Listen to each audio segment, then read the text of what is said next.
My name is Harper, and I'll never forget the day my sister's prank made me lose my hair. I cried for help. My parents told me I was overreacting.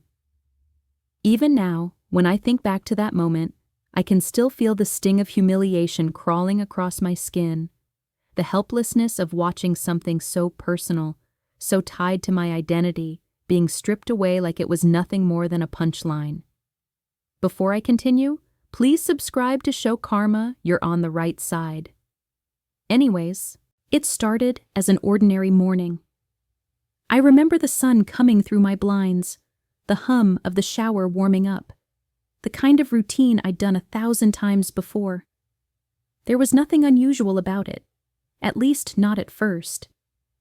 But when I worked the shampoo through my hair, I felt something odd, something that didn't lather the way it should. I rinsed it away, and that's when I saw it, strands. Long, dark strands clumping together in the drain. My heart dropped. I tried again, pulling my fingers through, and more came out, clumps of it, sliding down my arm, tangling in my hands. I screamed. Not the kind of scream you let out for something trivial, but the kind that comes from deep inside your chest, the kind that sounds like grief. My reflection in the mirror blurred as I tugged at my hair, watching more fall, watching bald patches emerge. I didn't know what was happening. Was I sick? Was this some kind of sudden illness? When Brooke's laughter echoed from down the hall, it all made sense. She'd been smug the night before, smirking at me in that way she always did when she thought she was clever. I hadn't realized she'd tampered with my shampoo, that she'd decided my humiliation was entertainment. Later, I'd learned she had poured hair remover into the bottle, all while giggling to herself, calling it a joke. I stumbled out of the bathroom, clutching the strands in my hands, sobbing, demanding answers. "Look at what she did. Look at me," I shouted.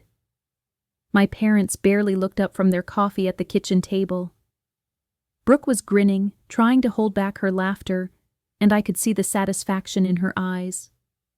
My mother sighed like I was being dramatic. My father muttered, "It's just hair, Harper. Stop overreacting. Just hair." That's what they said, as if the pieces of me collecting in the drain were nothing. As if the shame of walking into school or work with chunks missing from my head was just something to brush off. I remember staring at them, waiting for someone to be angry at Brooke, to tell her she had gone too far. But no one did. They shrugged. They dismissed me. That was the moment something inside me shifted. The physical pain of losing my hair was nothing compared to the realization that my family didn't care. To them, my humiliation was acceptable, my pain laughable, my voice exaggerated. I wasn't just fighting Brooke's cruelty. I was fighting the silence of the people who were supposed to protect me. And that silence cut deeper than anything else. To anyone looking from the outside, my family seemed like something out of a glossy magazine. We had the carefully curated holiday cards, everyone in coordinated outfits, smiling just enough to look natural, but not so much that it seemed forced. My mother always made sure our hair was brushed, our clothes perfectly pressed, and that Brooke was front and center in every photo. The rest of us were props to complete the picture, and nobody ever questioned it. Neighbors adored us. They'd see us pile into the car for church on Sunday mornings, all dressed neatly, and whisper about what a close-knit family we must be. At block parties, my parents were quick to brag about our supposed harmony, laughing about how the girls are inseparable. On social media, my mother painted us as perfect. Brunch pictures, family outings, glowing captions about how blessed she felt. Strangers liked, commented, admired. It was a performance that looked effortless. But behind those smiles, the truth was different. Brooke wasn't just the golden child, she was the sun, and the rest of us revolved around her whether we wanted to or not. Everything in our home, bent toward her needs, her successes, her moods. When she laughed, my parents lit up. When she sulked, they scrambled to cheer her up. And when she crossed the line, they smoothed it over like it was nothing more than youthful mischief. For me, the contrast was sharp. I learned early that my voice didn't carry the same weight. If Brooke and I argued, I was told to be the bigger person. If she teased me, I was told I was too sensitive. If she pulled a prank, it was just a joke, and I needed to loosen up. Every dismissal carved me into the role I eventually accepted, the one always on the margins, always expected to endure. The favoritism was subtle enough that outsiders never saw it. They saw a family where one daughter was thriving and the other was quiet. They praised my parents for raising such well-rounded kids, envied them for their perfect balance. But what I felt behind the curtain was anything but balance. It was a constant reminder that love in my house wasn't spread equally. It was hoarded, handed out sparingly, and Brooke always got the largest share. Even the house itself seemed to reflect it. Brooke's room was bigger, with new furniture and decorations picked out with care. Mine was smaller, a place to sleep, nothing more. When Brooke wanted something, a dress, a trip, an opportunity, my parents found a way. When I asked for something, it was weighed against the budget or dismissed as unnecessary. They didn't even realize how obvious it was. Or maybe they did and just didn't care. That's the thing about a perfect image. It can hide almost anything. People saw the polished version, the photos and smiles. They never saw the long nights I spent listening to Brooke's laughter echo down the hall after another cruel joke at my expense, while I lay in silence, wondering why my family never saw me as enough. Oh, ChatGPT, Dees. Brooke was the golden sister, and everyone knew it. From the moment we were old enough to be compared, she was the one people pointed to with admiration. Relatives gushed about her beauty, her charm, her effortless way of making people laugh. Teachers called her a natural leader. Neighbors said she would go far. Every compliment in the world seemed to orbit around her, and my parents never missed a chance to bask in her glow. I can still picture the way my mother's face lit up when Brooke walked into a room. Her smile would widen, her tone would soften, as if Brooke carried some special magic that none of us could match. If Brooke cracked a joke at the dinner table, laughter erupted. If I tried, there was silence, or worse, the familiar phrase, "Don't try so hard, Harper." The message was clear. I was the supporting character in a story written entirely for Brooke. At school, the comparisons didn't stop. Teachers who had once had Brooke in their classes would smile at me and say things like, "Oh, you're Brooke's sister," as if that alone defined me. I'd hand in essays or win small awards, and it barely mattered. "Good job," they'd say. "You must take after your sister." Even my own milestones weren't mine. They were measured against her. If I succeeded, it was expected. If I struggled, it was because I wasn't like Brooke. Brooke thrived on it, too. She didn't just accept the attention, she wore it like a crown. She'd strut through the house, tossing her hair, retelling stories about how everyone adored her. And if I dared to push back, even gently, my parents would step in to defend her.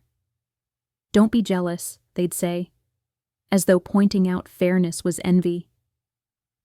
It taught me to stay quiet, to swallow my pride, to live in her shadow.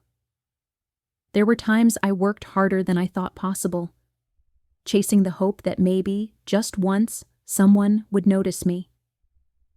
I stayed up late studying for exams, poured myself into projects, and even when I earned recognition, it never reached home. I'd come back glowing from an accomplishment, only to have the spotlight stolen by Brooke's latest story or achievement. If she landed a part in a school play, the whole family celebrated. When I won a writing award, my father shrugged and said, "That's nice," before asking Brooke how rehearsal was going. It wasn't just about accomplishments, though. Brooke was praised for her looks in a way that made me feel invisible. "She's stunning," relatives would whisper. "She could be a model." I'd stand right there, the unspoken comparison hanging in the air. No one said those things about me. No one needed to. The silence said enough. Living with a golden sister meant learning early that my worth wasn't recognized, no matter how hard I tried. She sparkled, and I was expected to fade.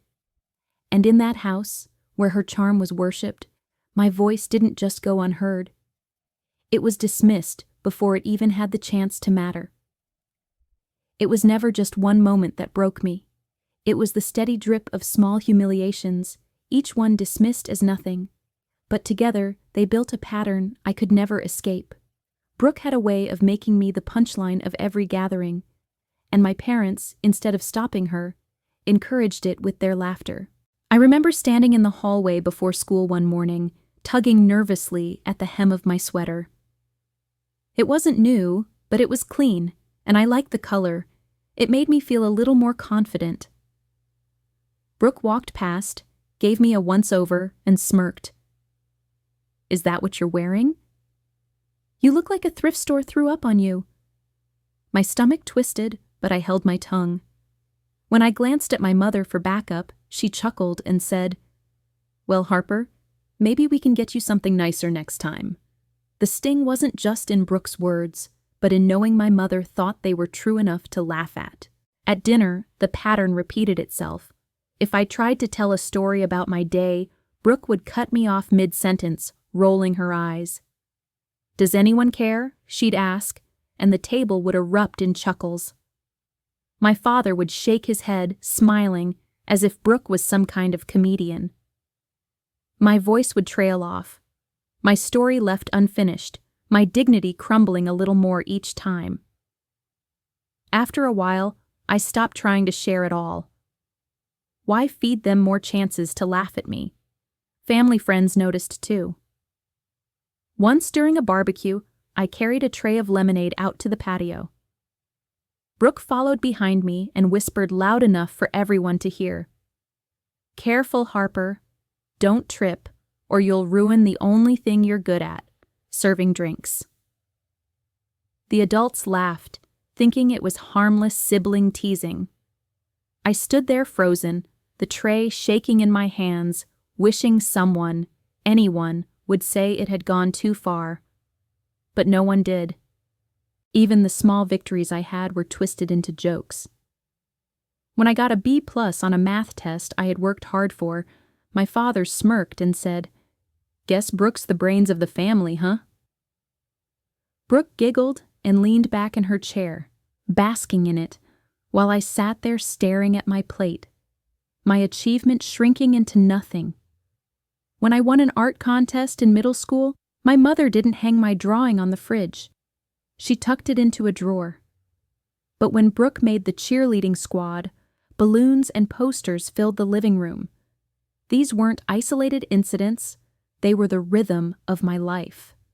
Brooke mocked, my parents laughed, and I learned to shrink. The favoritism sharpened the divide until it wasn't just about sibling rivalry. It was about survival in a house where love had to be earned, and I never seemed to have the right currency. Looking back, I realize it wasn't the single cruel jokes that hurt the most. It was the silence that followed, the way my parents' laughter told me, again and again, that my pain was entertainment. Each chuckle was a reminder. Brooke mattered. I didn't. It started the way all of Brooke's schemes did, with her smirk. She had always been the kind of person who treated other people's feelings like props in her little comedy act, and I should have known better than to leave anything of mine within her reach. But I never imagined she'd go as far as she did. To her, it was just a joke. To me, it was something I would never forget. I found out days later.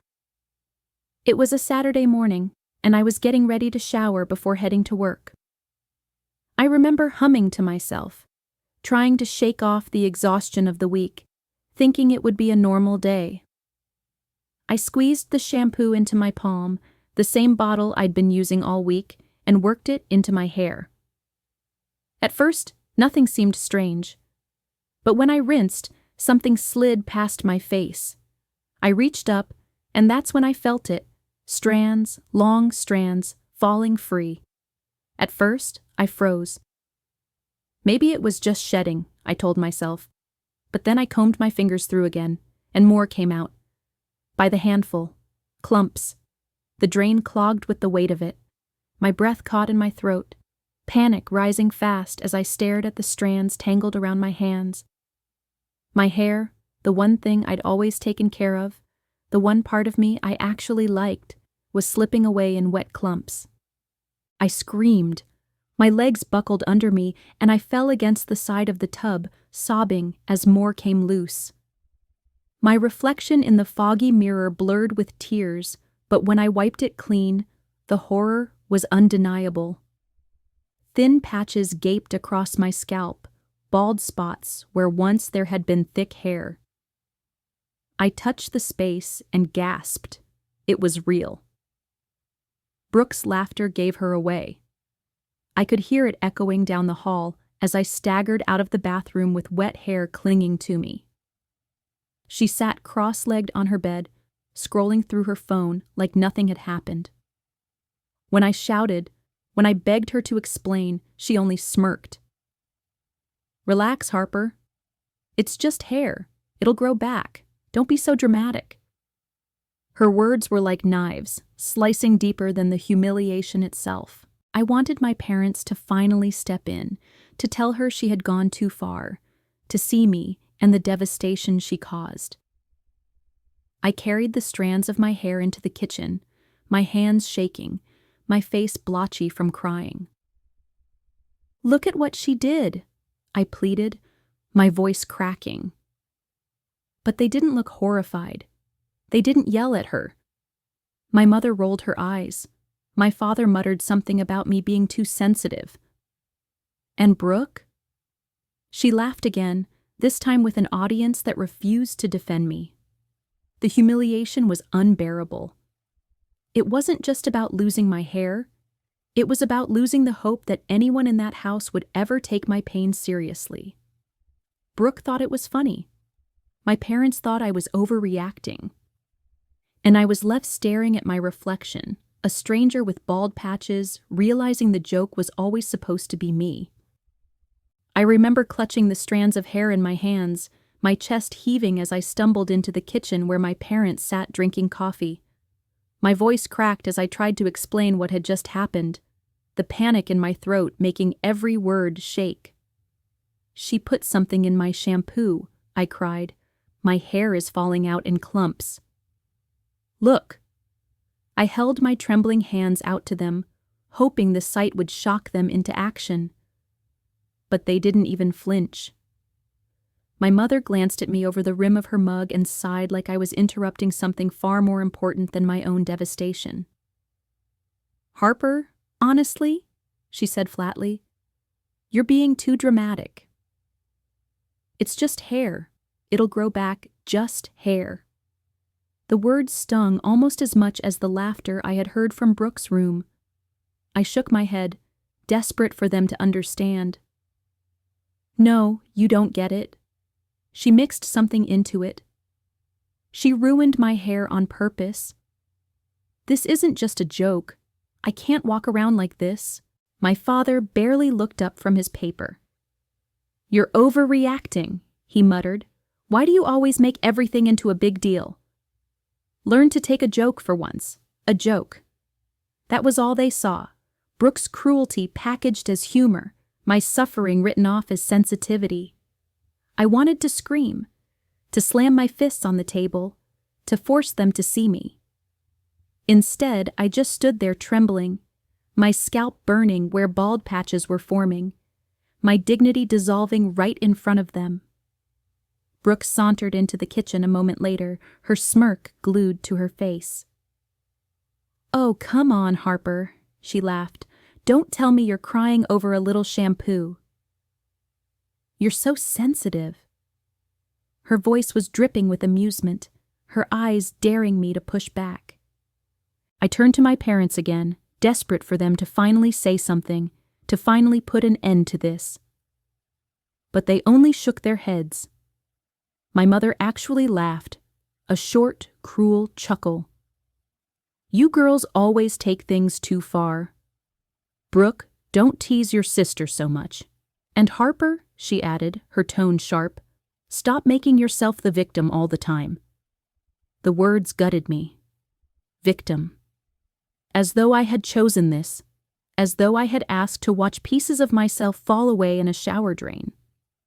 I felt heat rise to my face, not just from humiliation, but from the hollow realization that I would never be defended in that house. I ran back to my room, clutching my hair like proof of a crime no one wanted to admit had happened. My phone sat silent on my desk. No friends to call who would understand, no one who could undo the damage. Alone, I cried until my throat was raw, staring at the uneven patches on my head in the mirror, each one a reminder of what my sister had done and what my parents refused to see. The prank had hurt me physically, but their dismissal cut deeper. Brooke had taken my hair, but my parents had taken something far worse: the belief that I could ever count on them. I stood in front of the bathroom mirror, the harsh yellow light overhead making everything look worse than it already was. My hands gripped the edge of the sink so tightly my knuckles turned white. The towel around my shoulders was damp, speckled with stray strands of hair that clung stubbornly to the fabric. I leaned closer, pulling back what was left of my hair, and my stomach dropped. Thin patches were everywhere, uneven and glaring, the kind of damage that no hat or ponytail could hide. It felt like looking at a stranger. For a long time I just stared. My reflection didn't look back with recognition, it looked back with pity. I thought about every time Brooke had smirked at my expense, every cruel joke she'd delivered to an audience of parents who always laughed along. I thought about how, only hours ago, I had begged them to see me, to defend me, to just once acknowledge that what she did was cruel. And their response was the same as always: eye rolls, dismissals, that patronizing tone of, "You're too sensitive." The word echoed in my head: sensitive. As if feeling humiliated, hurt, betrayed was a flaw. As if I was the problem, not the girl who had deliberately poured hair remover into my shampoo and watched me lose something that felt like a piece of myself. I touched one of the bald patches with trembling fingers and swallowed hard. My throat felt tight, like I couldn't breathe. That was the moment it hit me. This was never going to change. They weren't going to wake up one day and suddenly see me as worthy of the love and protection they gave Brooke so freely. They weren't going to apologize for minimizing me, for laughing when I cried, for turning me into the scapegoat of the family. Waiting for that day to come was a waste of my life. Something inside me shifted then, sharp and solid. The tears dried on my cheeks, and a strange calm came over me. I wasn't going to beg them anymore. I wasn't going to cry in front of them, pleading for scraps of validation they'd never give me. If they wanted a scapegoat, they could find another. I was done. Looking at my reflection, I didn't just see thinning hair. I saw the cost of staying in that house, of letting their words and Brooke's cruelty define me. And I knew I couldn't keep paying that price. My worth was never going to come from them, no matter how hard I tried, no matter how much I endured. I straightened up, wiping my face with the towel, and let out a shaky breath. My scalp still burned, my hair still clung to the fabric, but I didn't feel powerless anymore. I felt free, in a way. For the first time, I could see a path forward that didn't involve waiting for their approval. I whispered to myself, barely audible, but strong enough to believe it: "I'm not your scapegoat anymore." And in that moment, I meant every word. I didn't announce it. I didn't sit my parents down or confront Brooke with the righteous speech I'd rehearsed in my head 100 times. I just stopped. Stopped giving them the pieces of me they enjoyed tearing apart. Stopped showing up for the dinners that always ended with laughter at my expense. Stopped trying to win approval that was never meant for me. At first, it was subtle. I'd linger longer at work, saying I was too busy to come home for meals. I stopped volunteering stories at the table, letting silence stretch instead of feeding Brooke new material for her jokes. When my mother asked me to run errands for her, I nodded, then quietly didn't. I pulled away inch by inch, watching as none of them noticed the absence of my voice, my effort, my presence. Or maybe they noticed and just didn't care. Either way, I wasn't going to beg them to see me anymore. Instead, I poured that energy somewhere else, into myself, into places they couldn't touch. I signed up for extra shifts at work, partly to escape the house and partly to save money. I opened a small savings account in my own name, watching the numbers grow slowly but steadily. Each dollar tucked away felt like a brick in a wall I was building between myself and them. I leaned into friendships I had neglected while drowning in family drama. I said yes to coffee invites, yes to late-night study sessions, yes to laughter that didn't end in someone being humiliated. Slowly, I built a circle of people who valued me for who I was, not for what they could tear down.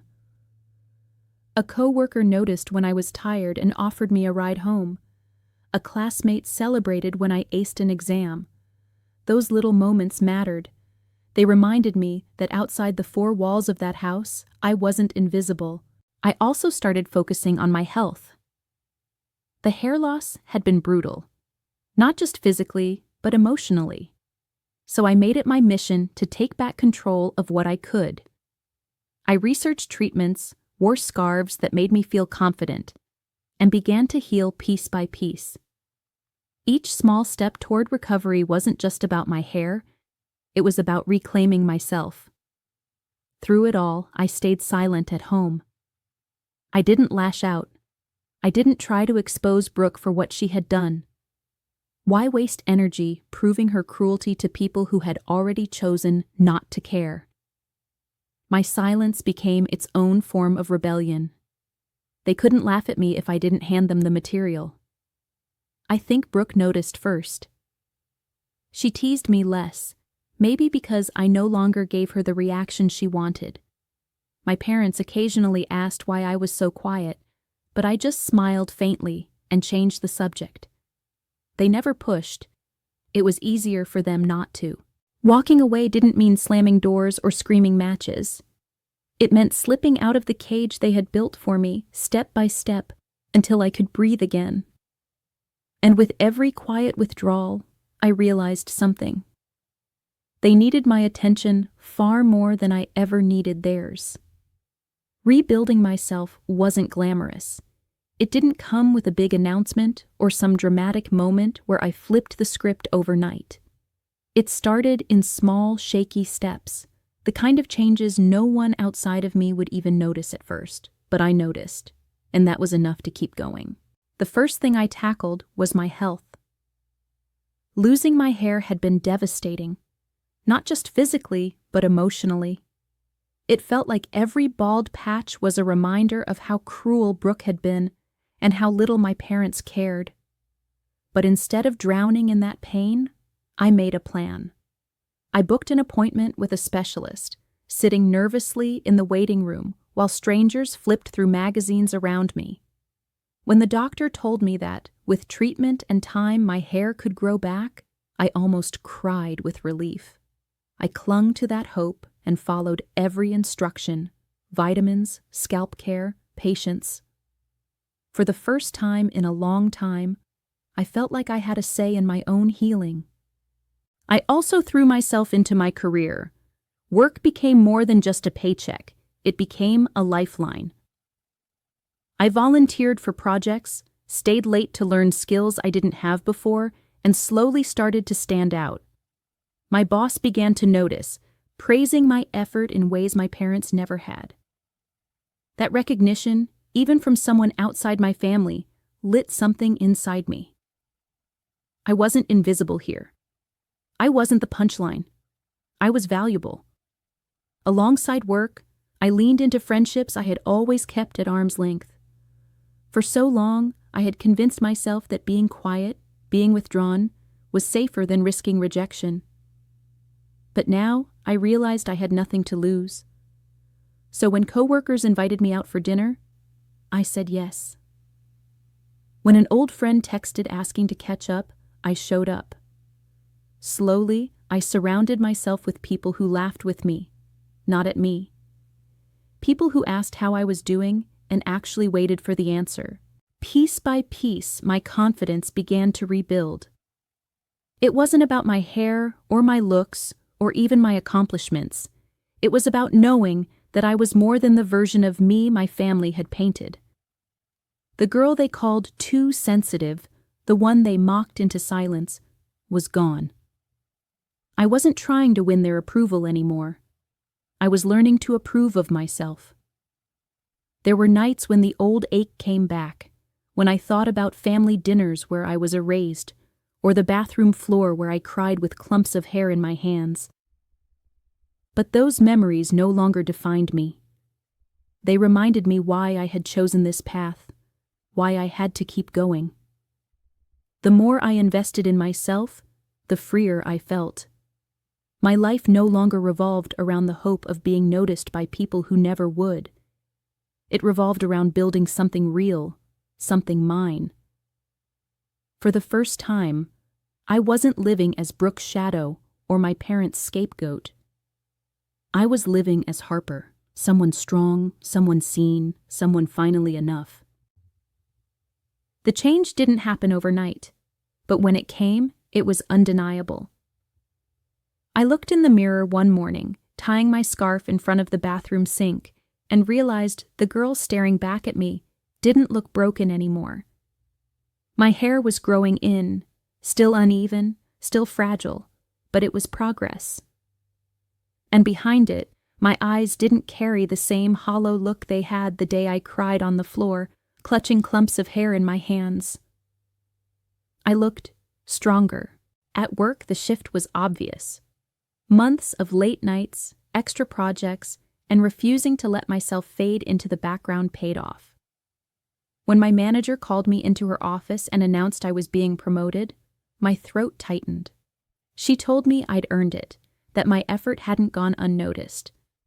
Those words, so simple, meant everything. For years, I had begged my own family to notice me, to validate me, and they never had. But here was someone outside those walls, looking at me and saying the very thing I had been starved to hear. You matter. With that confidence, my whole presence changed. I stopped hunching my shoulders in rooms, stopped apologizing for taking up space. I walked taller, spoke clearer, and slowly, people began to treat me differently. Strangers complimented me, my outfit, my work, my smile. A cashier once told me, "You have such kind eyes." I carried that home with me, small reminders that the world outside my family wasn't designed to cut me down. I also let myself invest in style. For years, I had settled for hand-me-downs and muted clothes, afraid of drawing attention only to be mocked. But now I chose outfits that made me feel powerful. A blazer that fit just right. Boots that clicked against the floor when I walked. Dresses that made me smile at my reflection. It wasn't about impressing anyone. It was about finally liking the way I looked without Brooke's voice in my head, telling me I was lesser. And slowly, I felt strong again. Not the fragile strength of pretending I was fine when I wasn't, but a real, grounded strength. The kind that came from surviving humiliation, rebuilding myself, and realizing I didn't need their approval to shine.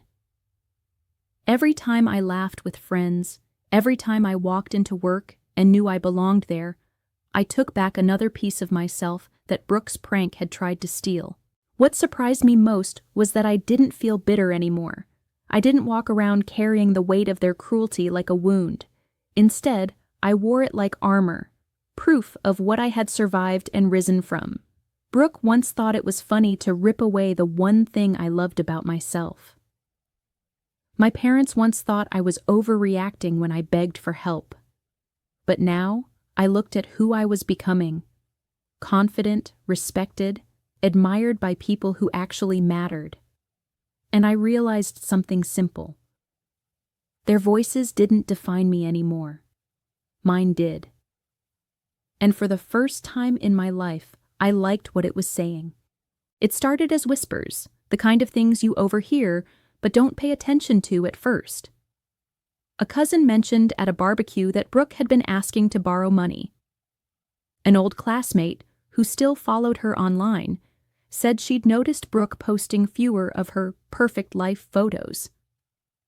And then, one evening, a coworker who happened to live near our parents told me he'd overheard Brooke arguing with her boyfriend in the driveway, voices sharp enough to cut the air. Piece by piece, the image of my flawless sister began to crack. For years, Brooke had lived off the illusion that she was untouchable. She was the one with the charm, the looks, the adoration of our parents. Her life was always supposed to be golden, beautiful house, perfect relationship, endless friends orbiting her like moths to a flame. That's what I had been told over and over, directly and indirectly. Brooke had everything, and I was just me. But now, for the first time, I started to see that even her golden shine was built on something flimsy. I heard that the boyfriend she paraded around at family gatherings wasn't as devoted as she made him seem. There were rumors of fights, of nights he didn't come home, of neighbors hearing doors slam. I didn't celebrate her pain, I'm not that cruel, but I couldn't ignore the irony. The girl who once laughed as I lost clumps of hair, who mocked me for being too sensitive, was now unraveling in front of the same people who once adored her. Financially, things weren't as perfect as she pretended either. The designer bags she flaunted on Instagram? Word was, she had maxed out credit cards to buy them. The glamorous nights out? Half of them weren't even paid for by her. She was leaning on friends, begging for favors, dropping names to get into places she couldn't afford. And those friends? They weren't sticking around the way they used to. One by one, people she had once called her ride or die stopped showing up. Some grew tired of her selfishness. Others simply moved on, leaving her without the audience she had always taken for granted. When I heard my parents mutter about how Brooke's been stressed lately, I almost laughed. Stressed was their word for it. They couldn't admit that the golden daughter they had invested everything into was showing cracks. They couldn't see, or maybe refused to see, that the pedestal they put her on was crumbling beneath her feet. I didn't gloat, not out loud, but inside I felt something shift. For so long I thought Brooke's shine meant I would always live in her shadow. But now I could see it clearly. Her shine wasn't real. It was fragile, built on appearances, and appearances don't last forever. I wasn't happy to see her suffer, but I was relieved to finally see the truth. The golden sister wasn't invincible. And maybe, just maybe, the girl they called too sensitive was stronger than anyone had ever given her credit for. The call came on a Tuesday evening, just as I was settling into my couch after a long day at work. My phone lit up with my mother's name, a sight that still made my stomach twist no matter how much distance I had put between us. I almost let it go to voicemail, but something in me wanted to hear what she would say. Her voice was unusually soft, syrupy in a way that felt foreign. "Harper, sweetheart, we've been thinking about you. We'd love to see you more." It's been too long I sat there in silence, letting her words hang in the air. Too long? This was the same woman who rolled her eyes when I begged her to believe me, when I showed her clumps of my hair in trembling hands. Suddenly now, she missed me? Before I could answer, she added, "Things have been difficult lately. Your sister's been under a lot of stress and, well, we've all been stretched thin. It would mean so much to us if you could come around again." The sweetness in her tone cracked under the weight of what she wasn't saying. This wasn't about missing me. This was about needing something from me. A day later, Brooke called. Her voice carried none of the smugness it used to. "Hey, Harper," she said, almost hesitant. "I know we haven't talked much, but I think we should reconnect. Family's important, right?" I nearly laughed at the irony. Family was important when I was lying in a hospital bed alone, head wrapped in scarves, begging for them to care. Family was important when she thought pouring hair remover into my shampoo was just a harmless prank. It didn't take long to piece it together. The whispers I had heard about their finances, the strained edges of Brooke's perfect life, they weren't rumors anymore. My parents wanted to see me more because their golden daughter was slipping and they needed someone stable to lean on. Maybe they wanted financial help, maybe connections, maybe just a scapegoat to steady their crumbling image. But whatever it wasn't about love. I thought back to the empty waiting room at the hospital, the way I had stared at that door, hoping one of them would walk through. They hadn't. They had stayed home, laughing at Brooke's jokes while I lay broken. And now, suddenly, they wanted me back at the table, smiling, pretending the past never happened. I kept my voice calm when I finally responded. I didn't argue or cry. I didn't remind them of the shampoo bottle, the bald patches, the way their laughter had cut deeper than the prank itself. I just said, "I'm glad you thought of me." And then I let the silence stretch until it became uncomfortable. Because here's the truth. I had already rebuilt myself without them. Their sudden sweetness wasn't reconciliation. It was desperation. And for the first time, I realized I didn't owe them anything. Not my money, not my time, not my presence. They had made their choice when they left me alone. Now I was making mine. When the moment finally came, I didn't feel the rage I thought I would. I didn't feel like screaming or throwing their words back at them with the venom they deserved. Instead, I felt calm, steady in a way I never had when facing them before. My parents sat across from me, their voices sugared with false warmth, Brooke looking smaller than I'd ever seen her. For once, the smirk was gone. They were here to ask, to need, to take. And I was here to give them the only answer they'd never expected. I folded my hands on the table and met their eyes. "You laughed when she took my hair," I said softly. The words silenced them instantly. "You rolled your eyes when I begged for help. You called me sensitive. You said I overreacted." My voice didn't shake. "But look at me now." Brooke fidgeted, her lips pressing together as if she could swallow back years of cruelty with one guilty glance. My mother tried to speak, but I lifted my hand. "Don't," I said firmly. "You had your chance. Every time I cried, every time I asked to be heard, you chose her. You chose laughter. You chose silence. And now you want me back, not because you love me, but because you need me." The truth hung heavy in the air. I saw them shift in their chairs, uncomfortable with the mirror I held up. For so long, I had been the scapegoat, the one they mocked into silence. But this time, I wasn't asking for their validation. I wasn't begging to be seen. I was standing in front of them as someone who no longer needed them at all. I thought about the people who had lifted me up when my own family let me fall. The nurse who stayed by my side that night in the hospital, the co-worker who brought flowers, the friends who celebrated my promotions, who laughed with me instead of at me. That was family. The kind that chose you, not because they had to, but because they wanted to. I don't hate you, I told them, my voice still calm. But I won't save you. You had no problem watching me fall apart, and now that you're falling, it's not my job to catch you. Their faces tightened, shocked at my refusal, but I didn't flinch.